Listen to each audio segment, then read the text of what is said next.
You telling me that you've learned something? It's no. Everybody tells me there's little bunnies jumping in the woods. That's what everybody says because they're here now. Hi, Jillian. Hey, Judge, how are you? May we approach for a plea?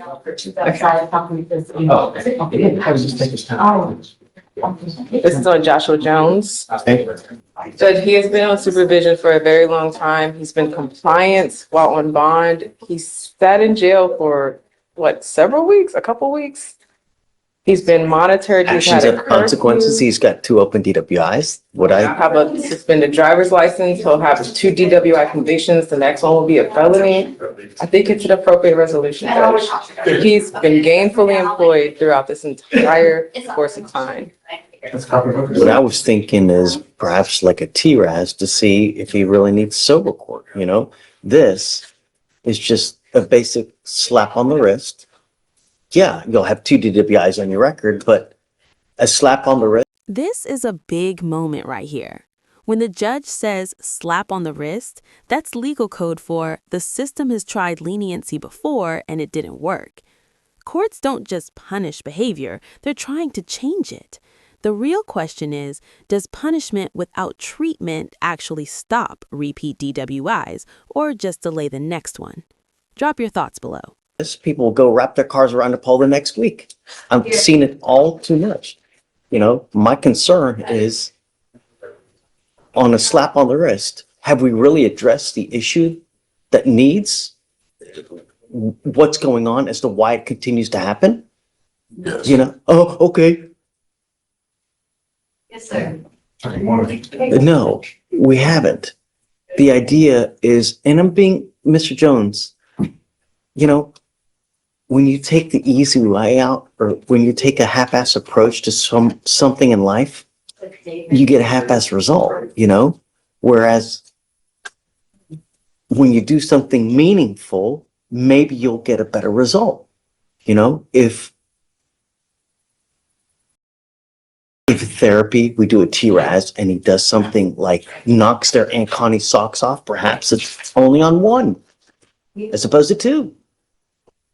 This, now, even the faintest smell of alcohol, you're looking at 2 to 10 in the penitentiary for the rest of your life.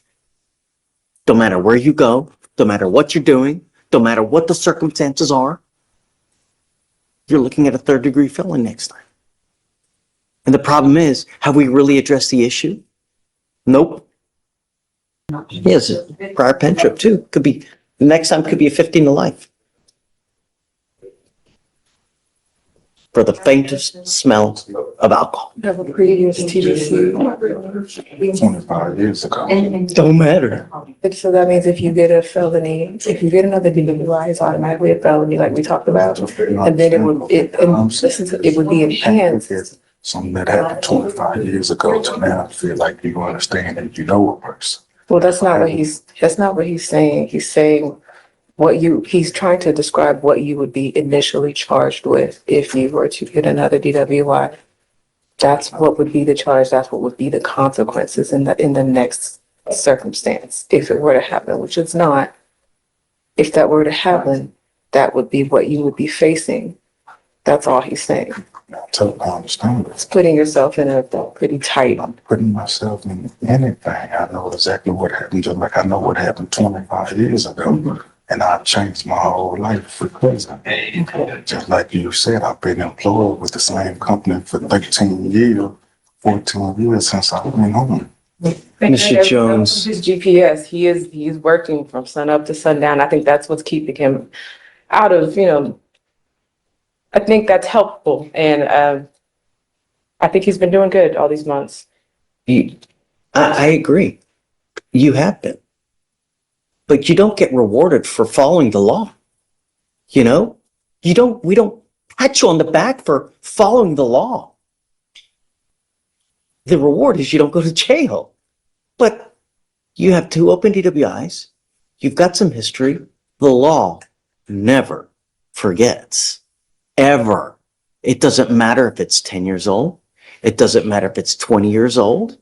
The problem is, in life, you never know what's going to happen that's going to throw you into a loop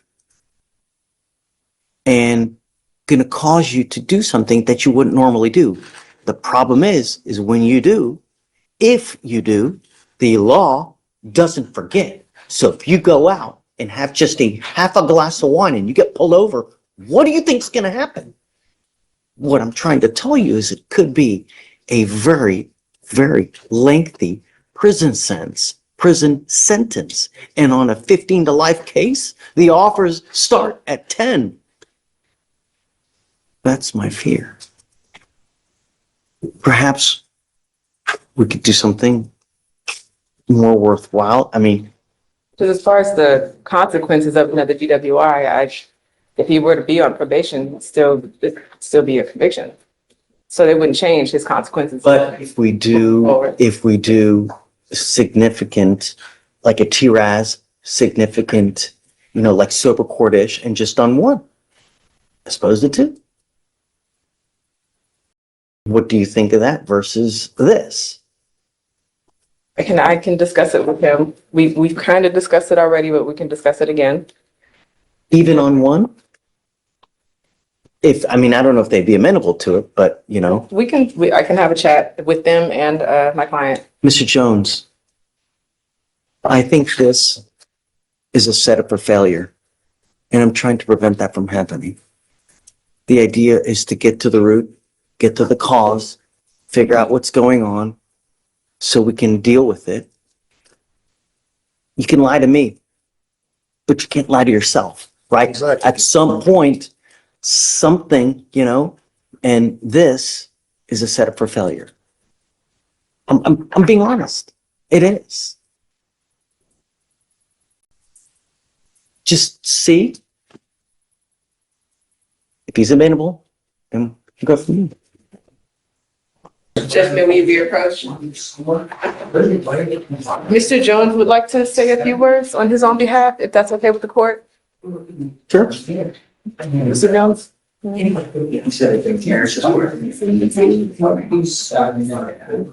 never did a TRAS in this case. Let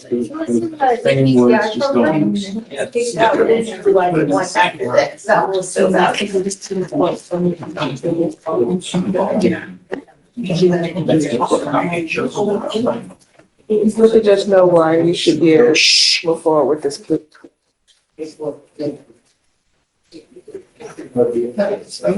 He's listening. What, like you told me outside? Yes. Judge Fleischer, I totally understand like what you said as far as dealing in regards to the overall outcome of the case in which you feel in the future we like to move on with it. I understand exactly what I've done. I'm accountability of that, accept that. What was the turning point for you that you told me about? The last time you got arrested. Something that I never wanted to put myself. Like I You said, said Judge Fletcher's words made you self-evaluate. yeah. Tell them that part. It made me self-evaluate the outcome of what I want to do as far as with my life, not be What have you done differently? whatever I done What have differently. you done differently? Nothing. You've done absolutely nothing except just work. You've done nothing. So Judge John, he expressed to me outside, I think he's just a little nervous. We talked about saying this to you directly. He expressed to me outside that the last time he got arrested and you said your words to him, he really went in the back. And when he was in custody that time, he really thought about like how he got here and what he needs to do moving forward. He reflected on his mother and when she passed and how when that time period came, he probably didn't grieve properly. And that's kind of how he started and drinking. that's exactly my point. But Judge, moving forward, I do agree, therapy is absolutely wonderful, but he has been going to AA or NA, and he does still go. And so he has taken those steps since that, and he is on that path now. And with working a job and going to NA and dealing with his grief appropriately with the support of his family, with the support of his children, and having the pride and ability to provide for them has really put him in a good place. And these are not my words. This is exactly what he said to me outside when he wasn't nervous. I just really wanted you to hear it. And so I'm literally just articulating exactly what he So just he's told in me. a PTI program. Did they kick him out because of the DWI, or they kick him out prior to? That's why they removed him. So here's what we're. This isn't just about a drug test, it's about credibility. Judges hear, "I've changed," every single day. But what they're looking for is proof, not promises. Treatment programs, therapy, testing, these are the receipts. Without them, the court sees a ticking time bomb, not a second chance. Would you trust words alone if public safety is on the line? Gonna do.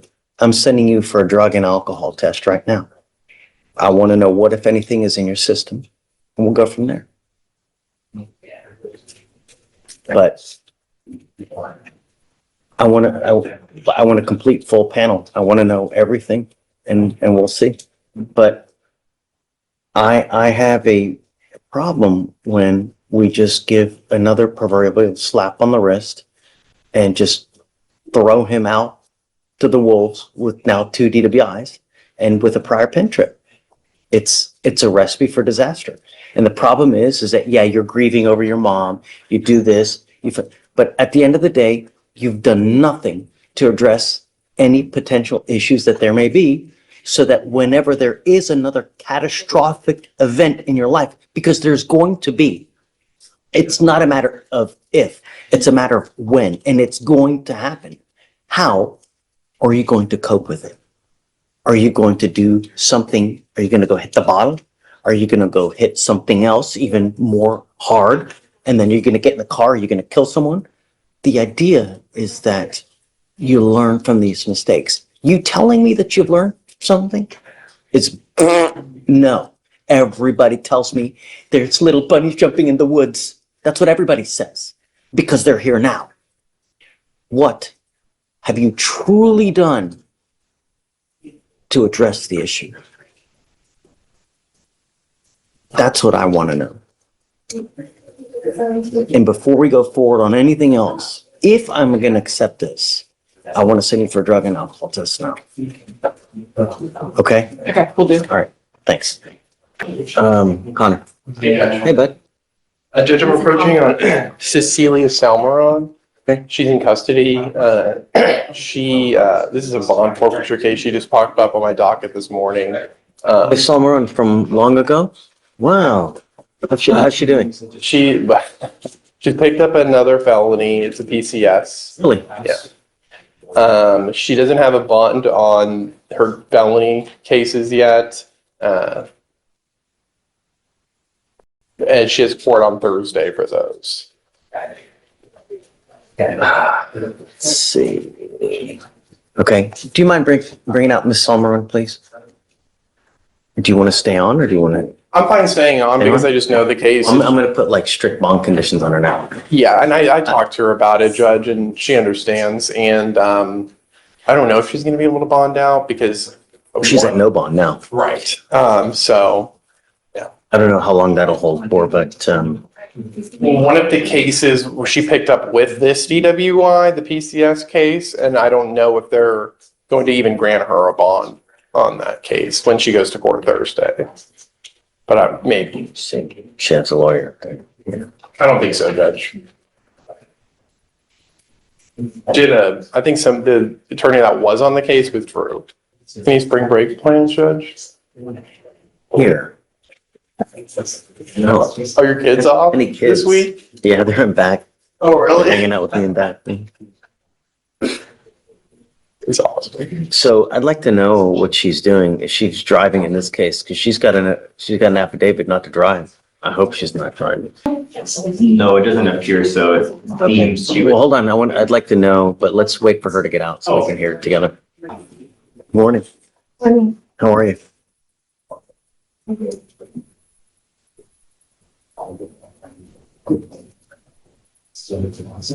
The only thing I want is I don't want you to kill yourself. That's all I want. You know, I've had people here that I've seen come from a first time, as years pass, they just steadily decline worse and worse and worse. The other day we had a guy here, barely even talk anymore because just ravaged because of everything. All we're trying to do is prevent that from happening. How is the big question? So with us, you have the DWI.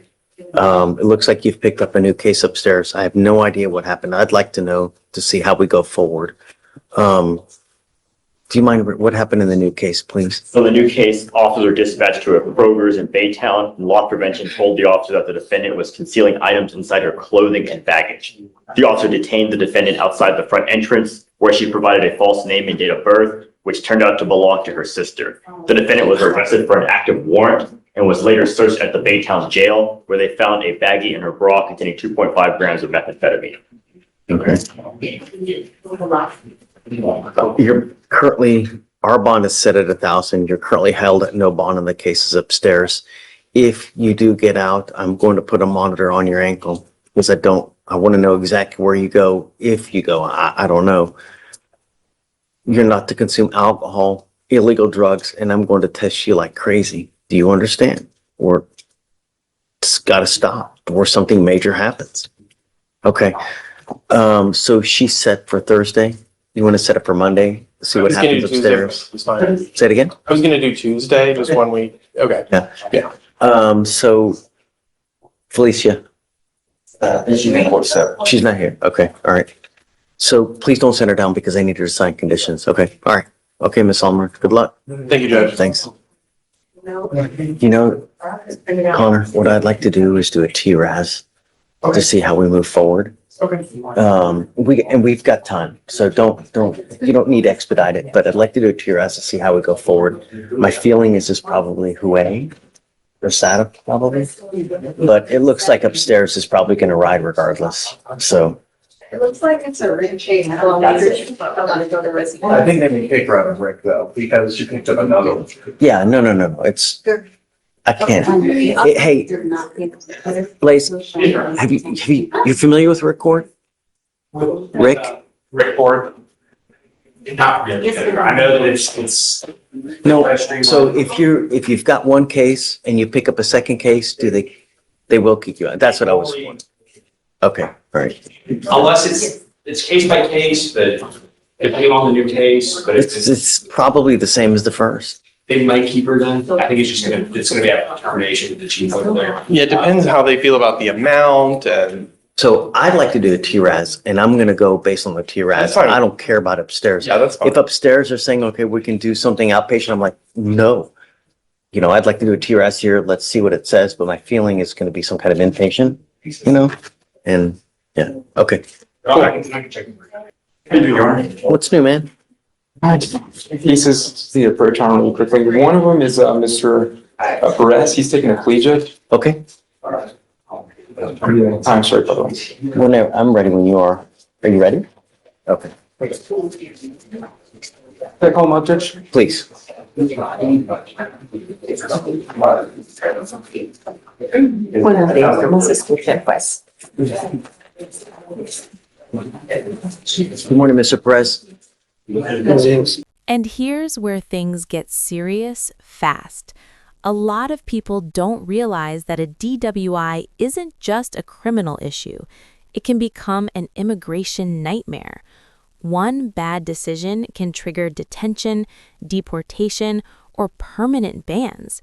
This warning isn't dramatic, it's reality. Should courts do more to explain these consequences before lives are permanently altered? Good morning. Mr. Perez, you're charged with driving while intoxicated. It's elevated to a Class A misdemeanor because of the high blow. You are facing up to a year in jail and/or a $4,000 fine. You worked out an agreement. They're offering you 3 days in jail with credit for the 1 day that you've done. You need to understand this charge will go on your record. It will be there for the rest of your life. If you ever get pulled over again, an officer will see this. If they smell alcohol on your breath, if they smell weed on you, It's probably not going to go well. Do you understand? Yes. If I were you, even if you've had a sip of alcohol, I would not get into a car because it is a humongous risk, especially if you're not in this country with permission. Because if you go to jail for any more than 6 hours, immigration will get their clutches on you and then you'll be stuck like Chuck. Do you understand? Yes. You're giving up the right to a trial, right to compel witnesses to testify on your behalf, confront and cross-examine your accusers. If you're not a citizen, there are possible immigration consequences. You can be deported, excluded from the country, denied naturalization. You give up the right to appeal. Once you plead guilty, this will go on your record. It will be there for the rest of your life. Is it true or untrue that you had a 0.15 or above? True to the enhancement. That means from now on, you are facing a minimum of 90 days in jail for any new cases that you pick up. Minimum 90 days. How do you plead to the offense, guilty or not guilty? Guilty. I'm going to find you guilty. I will send you to the agreement. I am going to suspend your license for 180 days. Do not drive until you get a license. Good luck, sir. Thank you, Judge. And Your Honor, I was appointed to this case, and I don't believe my client's indigent status has changed since I've been appointed. Was about a month ago. What do you do for a living? ¿Cómo que su oficio? ¿En qué trabaja? El instalador de pisos. ¿Cómo? Instalador de pisos. Oh, floor install. How much money do you make a ¿Qué tanto month? gana mensualmente?